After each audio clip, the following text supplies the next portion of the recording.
Just a day ago, we got our first official look at the upcoming Mandalorian Grogu movie, which will be the first Star Wars movie in theaters in nearly 6.5 years. I really can't believe it's been that long since The Rise of Skywalker, but yes, it's true. Star Wars is back on the big screen after over half a decade of living on the small screen with the Disney Plus shows, which is a really refreshing change. This teaser was definitely light on plot details. In fact, there's very little dialogue at all. Like most teasers Lucasfilm has done in the past, this one is definitely more for the vibes. We're all just here to kind of soak in these little moments they've created in the trailer. In about 24 hours, it's garnered nearly 8 million views on YouTube, which is great, but again, pretty modest by Star Wars standards. The reception I've seen online is quite mixed, but I'm personally really pumped from what we did see here. I really do enjoy the Mandalorian show and Din and Grogu as characters, and I think it's great we're getting to return to their story, this time on the big screen. So let's talk about the trailer, break it down, give you some of my thoughts, and see what we can expect going forward. Let's start here at the opening shot, which includes the return of the Razor Crest. Yes, the Razor Crest is back, or at least according to the Star Wars official website, it is a quote, brand new Razor Crest. Of course, as we all well know, Din lost his original ship, the Razor Crest, back in Season 2. It was blown up by an Imperial cruiser in orbit, and there was pretty much no way to repair that or get that back. He got a new ship, a heavily modified Naboo N1 starfighter, which we've seen him use up until now in the Book of Boba Fett and The Mandalorian Season 3.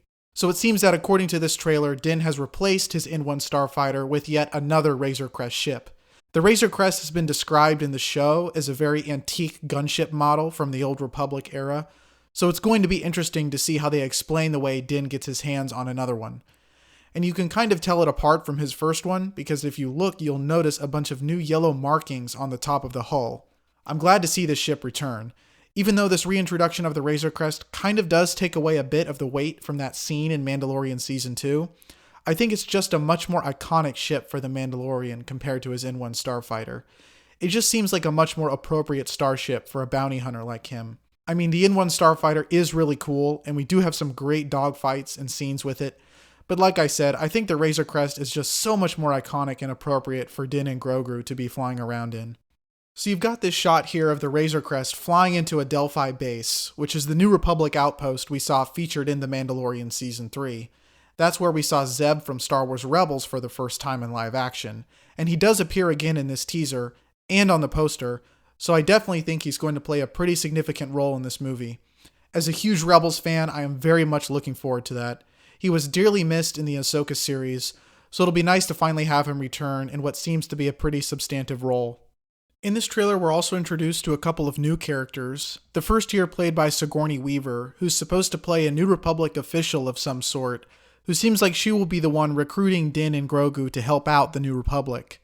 Star Wars has not been afraid recently of pulling high-profile actors and celebrities into their movies and shows, for better or for worse, but this casting just seems right. The other new character you might have noticed, it's hard to miss him, is not really a new character at all, actually. The craziest shot of the trailer here shows Din and Grogu entering some kind of gladiatorial arena, and we have this side shot of a Hutt warlord. We know from some previous leaks that this is in fact Jabba the Hutt's son, Rada the Hutt, voiced in this movie by Jeremy Allen White of all people.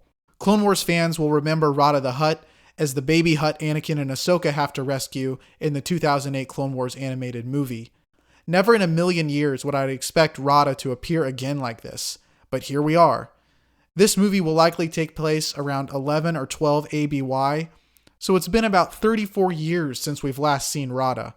My guess is that in the power vacuum that has formed within the Hutt families after Jabba's death and Return of the Jedi, Rada has sort of risen up and become a crime lord or warlord of his own. We've seen a little bit of this play out in the Book of Boba Fett as well, with those two new Hutts that appeared in the show that are seen having some kind of control of the criminal underworld. We actually see a pair of Hutts again here on the official Mandalorian and Grogu poster, and while it's not confirmed, I have a feeling these are the same two Hutts from Book of Boba Fett. It will be interesting to see how these Hutts return and how Jabba's son Rada fits into all of this. In traditional Mandalorian series fashion, we have a lot of creatures and monsters and droids and hijinks in this trailer, and that's kind of the style and vibe that's always worked so well with the Mandalorian show. Of course, the Anzellans make an appearance again. Love those guys. I love Babu Freak. So my hope is that this sort of serialized adventure of the week format that The Mandalorian has kind of thrived in will hold up well for a full motion picture. I think there is definitely going to be some bigger stakes, hinting at a possible larger conflict between the New Republic and the Imperial remnants that has been building in previous franchise entries in this era for a long time. But I also hope we'll have some time to breathe and enjoy that pulpiness that the Mandalorian series has really nailed for the most part in the past. I don't know, guys. I know there's been a lot of mixed thoughts on this teaser, but I actually really enjoyed it. Just a lot of the little things and moments that kind of reminded me why the Mandalorian series was so compelling in the first place. I love Star Wars vehicles, so even that quick shot of a New Republic U-Wing that Din's flying into was really neat.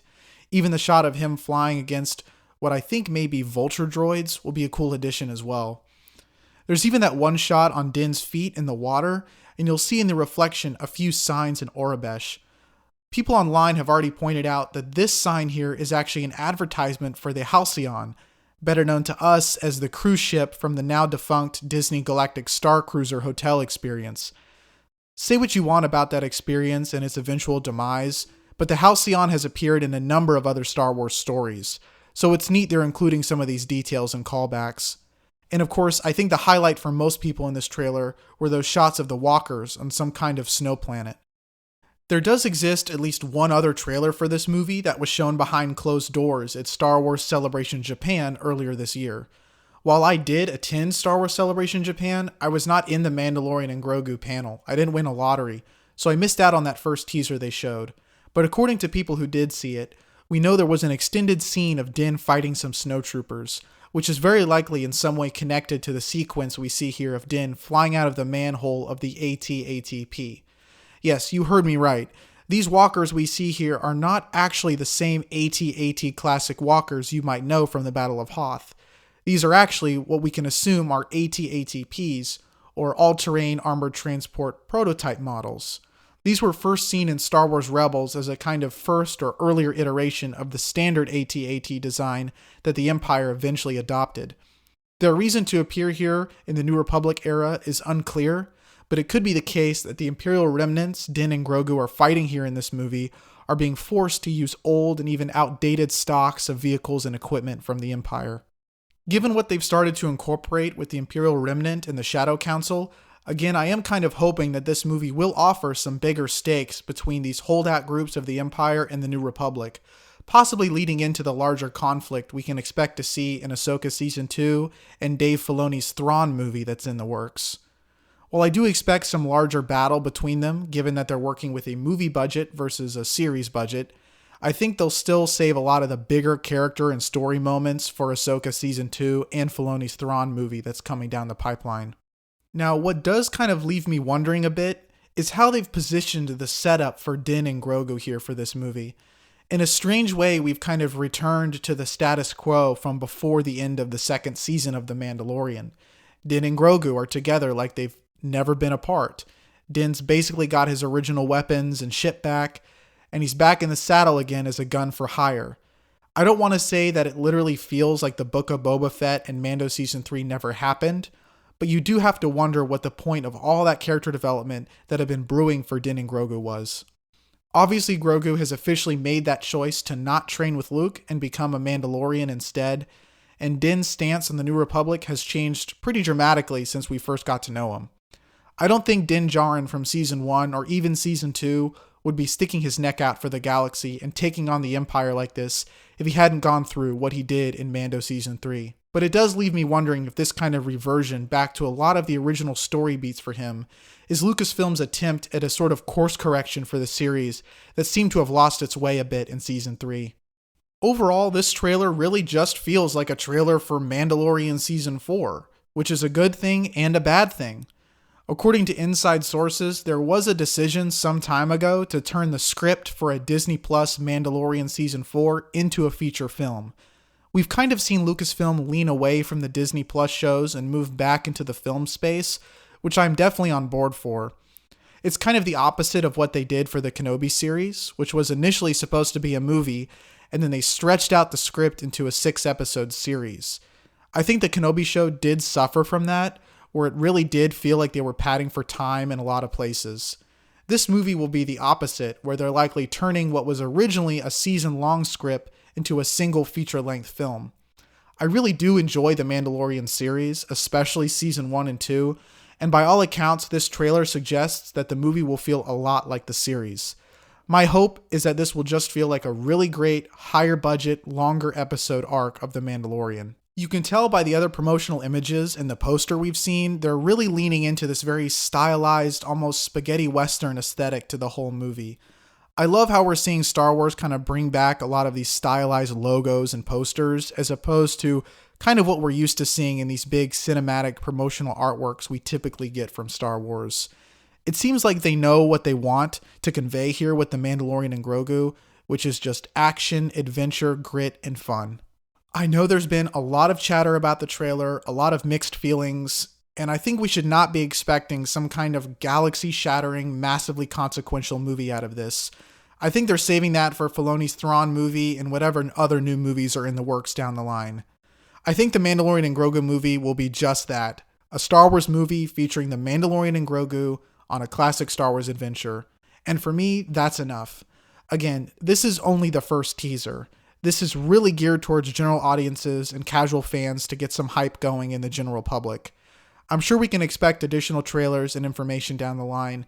In fact, I heard that we're getting another trailer around the Super Bowl, so I think that's the next big chunk of information we're waiting for. Beyond all the details, what I'm really most excited for here is just the fact that we're getting another Star Wars movie. In less than a year's time, my butt will be in a movie theater seat for a Star Wars movie. Star Wars movies are back, and that's exciting. I'd love to hear your thoughts down in the comments section. What did you think about the trailer? What are your expectations going into this? What do you think about characters like Zeb and Rada returning in this era? Thank you all for watching, and I'll see you all in the next video.